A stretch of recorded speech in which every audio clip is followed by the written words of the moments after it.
If it sucked the first time, then damn it, try it again. And it'll be shite once more. We're back, guys. We had NXT 2.0, not NXT. Not NXT Rookies, not NXT Challenge, not NXT TakeOver. It's NXT 2.0, the new and improved apparent NXT. We're going to review it and we're going to find out whether it is improved or whether it's just, crap WWE third brand shit as they were doing in the past. Now, the first thing I did notice is that they've replaced Slipknot, the theme song, the intro song. It is no longer Slipknot Unsaint. It is some rap song talking about haters and busters and just some fucking garbage, man. Like, why can't they just have good rock songs? You look at all the classic SmackDown and Raw intros, and now you're reduced to this shit. Garbage intro. Doesn't fill me with confidence.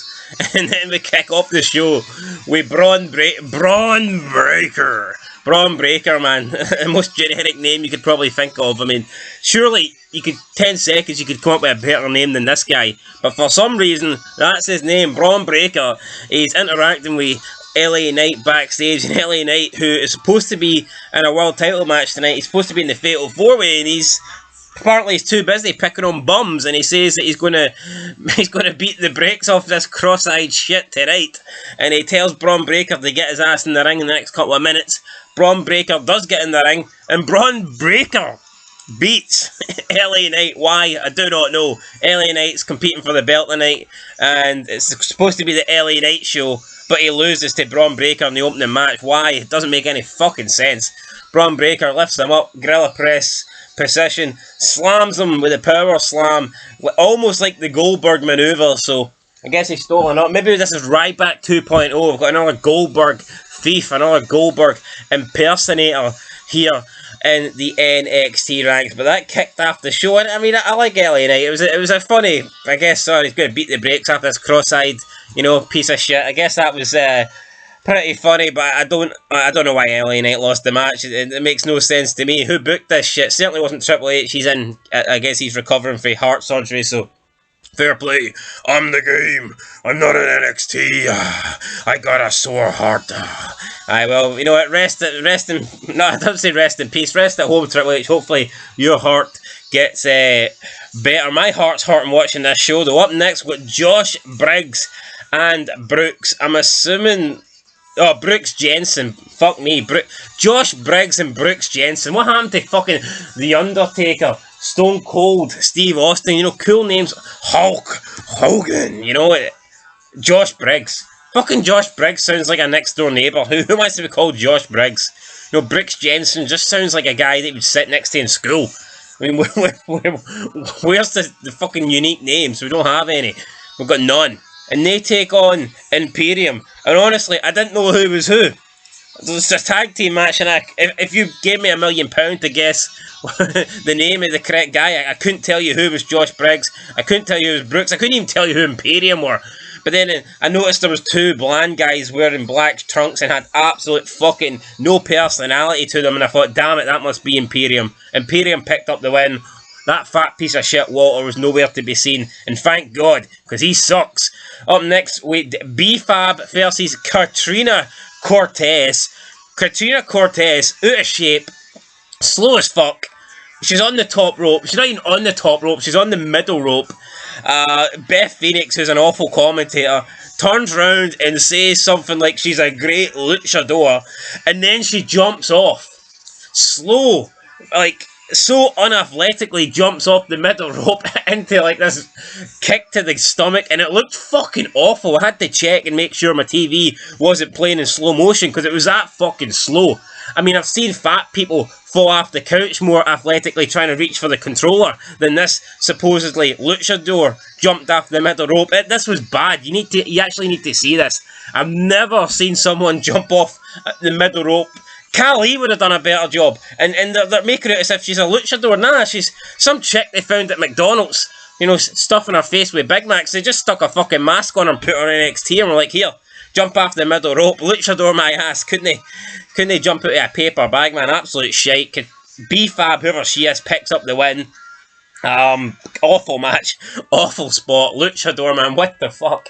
Like, how can someone jump off? I don't get it. Probably the most unathletic person I've ever seen in wrestling, and I'm not even joking. That's the truth.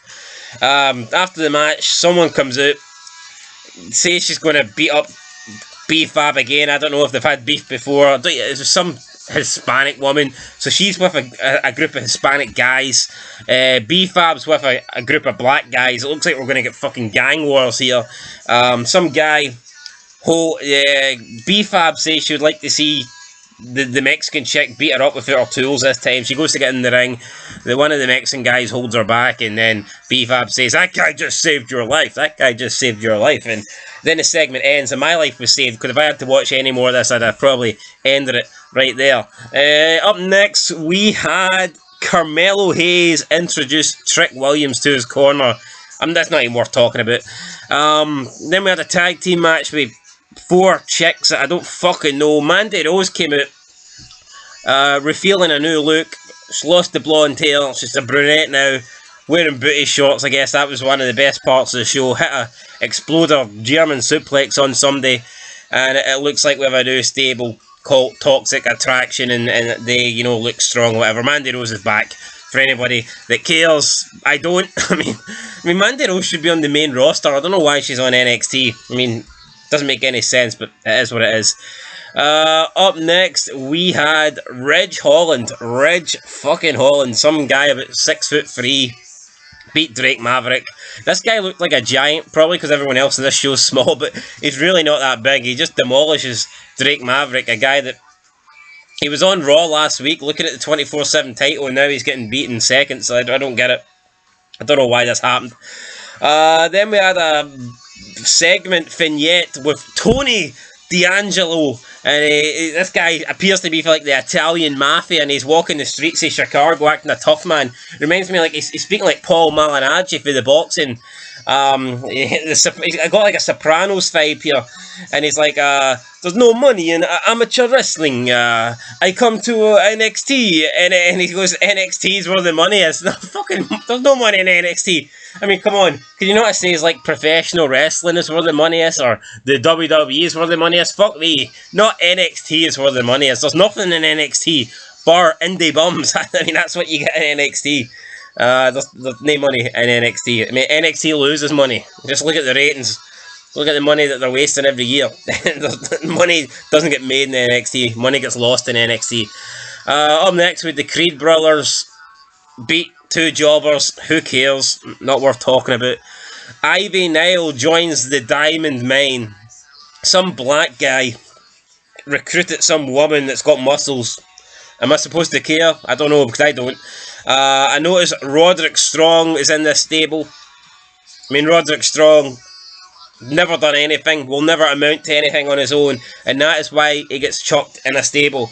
You'll notice most guys that are in stables absolutely fucking suck. Now, there is the rare exception with, like, actual, popular stables that are relevant stables that make it, but more often than not, stables are for people that suck. They're just like, "Oh, we haven't got nothing for you. You'll never be any good on your own. We'll just stick you all together." And that is why the likes of NXT, that is why the likes of AEW, if you look at it, it's filled with stables. It's either, guys that suck or guys that they have nothing for, and they're just like, "Right, we'll just bunch us all together so we can, get more people out on TV, because if we're in a stable, we're getting 5 people on the screen instead of 1, so it's garbage." I like stables, but I like them when they're done properly, not when it's just a bunch of random people for the sake of to try and get, mere faces on TVs or whatever.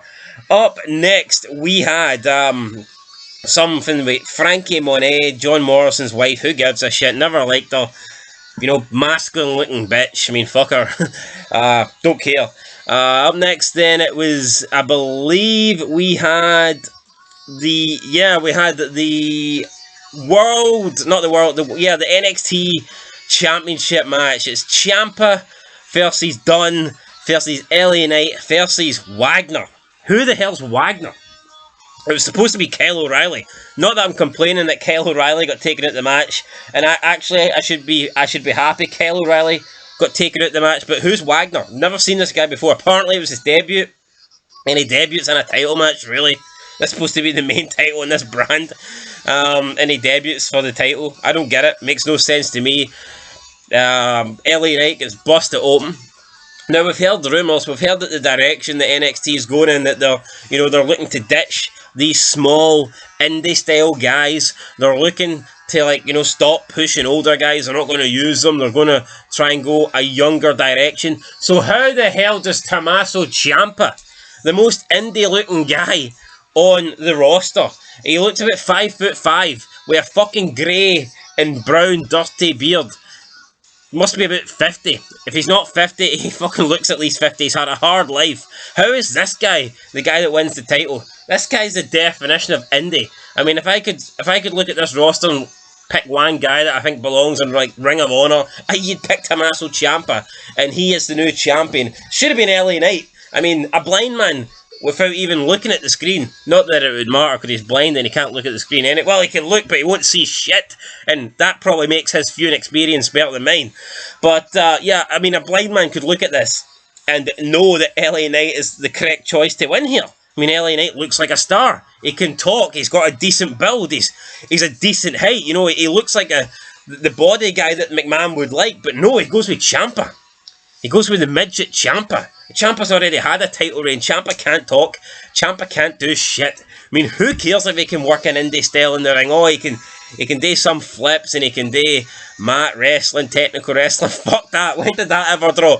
I mean, show me all the flips Hulk Hogan done when, millions of people were tuning in to watch him slam Andre. Didn't happen. Anyway, Ciampa wins. LA Knight was busted open. The screen went black. Can't show blood.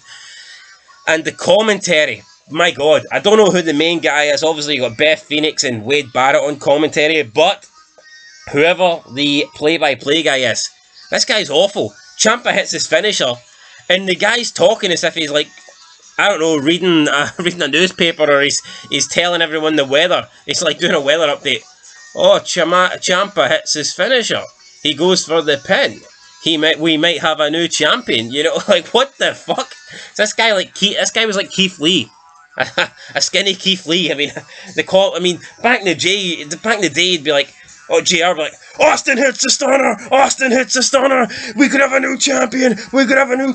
That's what you would get, but nah, this guy was fucking dead inside. And I don't really blame him after him having to watch an hour and a half of this. But come on, man. At least make us feel like the match is important. At least make us feel like the title could be changing hands. The match could be over. The guy was just, Ciampa hits his move. He goes for the pin. We could have a new champ. I mean, what? What? So the new champ's Ciampa, and who cares? Shite choice. Should have been LA Knight. Then we got by far the best thing on the show. By far and I'll go as far as saying, it's not that I totally loved it, but I will say, the build-up, the effort, the time that was put into this. Not that I watch NXT every week, but just looking at this package, you can tell this is something that's been building up for months. And I will give them credit because this was well done. We had the love story of Indy Hartwell and Dexter Lumis. And, I mean, it was just like a massive package put together of all their moments over the last weeks, months, whatever it is, in build-up and anticipation to promote their wedding. And this was great. Obviously it started off with kind of Dexter stalking Indy.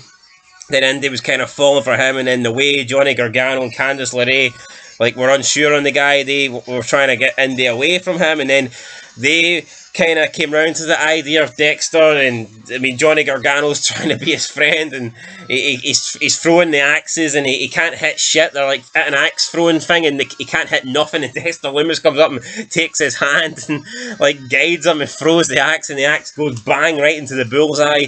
And there was just a lot of funny stuff. But I mean, this Dexter guy, he looks like a fucking retard. It is what it is. He does look like a retard. He's not even spoke a word. I think he's been on NXT for a year and he hasn't even said a word. He just stares there with a Adolf Hitler moustache. Doesn't say nothing, just stares there like an absolute psycho. And but yeah, I mean, this package was great. And if you haven't seen it, then I would definitely recommend watching it, because this was probably, I would go as far as saying, one of the best things I've seen in wrestling in a hell of a long time. It was great. It really was. No, I don't like NXT. I don't like Indy Hartwell or the Way. I don't like Johnny Gargano. But this package was done. This was great. And if they'd done more stuff like this, then maybe wrestling wouldn't be so bad in 2021. I'll put this over big time. This was really good. Go and watch it. Go on YouTube. The love story of Indy Hartwell and Dexter Lumis. You have to see this promo package. It was great. Not everything in it was good, but it's just like the amount of content that they managed to like push into this 4-minute vid. It was unreal. I mean, you look at Raw and like the title fight between like Lashley and Goldberg. I mean, you can't even make a promo package. It's just what you have going into that pay-per-view. It was 2 face-to-faces with nothing said. This was like months of shit.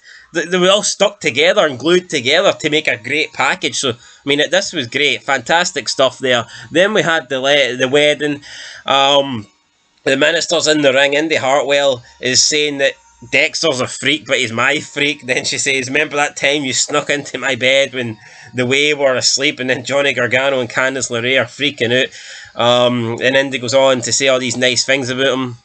Well, I say nice things. It was more like she's basically admitting that he's a creep, but you know, he's her creep, so it is what it is.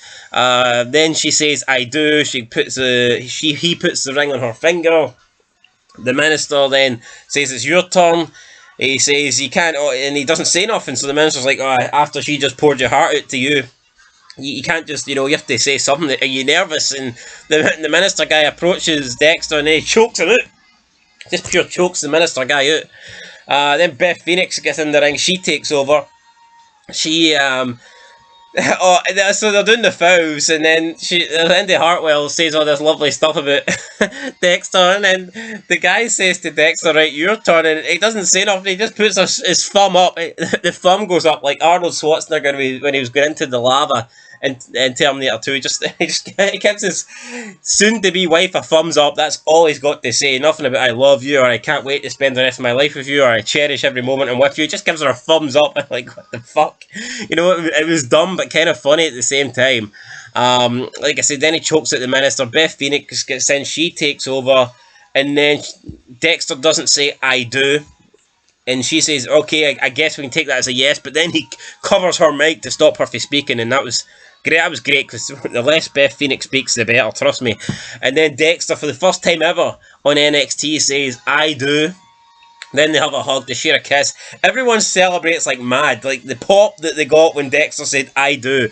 Like, first time he's ever spoke, it was mental. It was bigger than Big E's pop for winning the WWE title on Raw. So the people at the wedding and the attendants are going mental. And that is the wedding over. Then we cut backstage.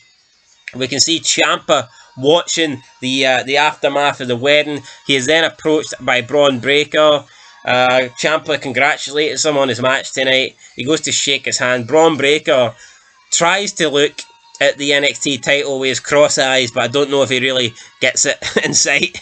And then eventually he shakes Ciampa's hand and they have a bit of a stare off, and that is how NXT goes off the air. So there you go, NXT 2.0. Was it the greatest show ever? No, definitely not. But was it better than Raw? I think it was. I think it was. I was intrigued with. I like this Tony D'Angelo guy. The wee Italian dude. I like that. The wedding segment was alright. I like the LA night opener with Braun Breaker. The title match itself, the NXT title match, was pretty. It was decent. It's a shame that Ciampa won. But the match itself was decent. But the package was great. The package was absolutely phenomenal, man. If I was rating that package, out of 10, I'd probably get like a 9. If I was just rating it on the package alone. The package was great. Good to see Mandy Rose debut a new look, I guess. Why not? What will I give this show? I'm going to give it a... Now, keep in mind, guys, I normally rate shows like fucking 1 or 2. I'll give this a 3 out of 10. I will give it a 3 out of 10. I mean, unfortunately, there's too much garbage. I mean, there was some good stuff, I'm not going to lie. Like, I did like some of the stuff, but... Ivy Nile joins the Diamond Mine. The Creed Brothers. Ridge Holland. Josh and Briggs. Bronson. I mean... What the fuck? Why would you care about these guys? Imperium versus these two bums. That luchador, that fat luchador that had no athletic bone in her body, you know, there was just too much shit for me to give it any higher. But there was some decent stuff that I did enjoy, and that's the best compliment I can give NXT tonight. So there you go, NXT 2.0. I'm giving it a 3 out of 10. Decent show. I'll say that, decent show, and I might even tune in and review it next week as well. Anyway, guys, that is it. Fog Wrestling here, bringing your NXT 2.0 review, the premiere of the rebranded NXT. Like I said, go check out that promo package for the wedding. It was actually really, really good. And until next time, peace.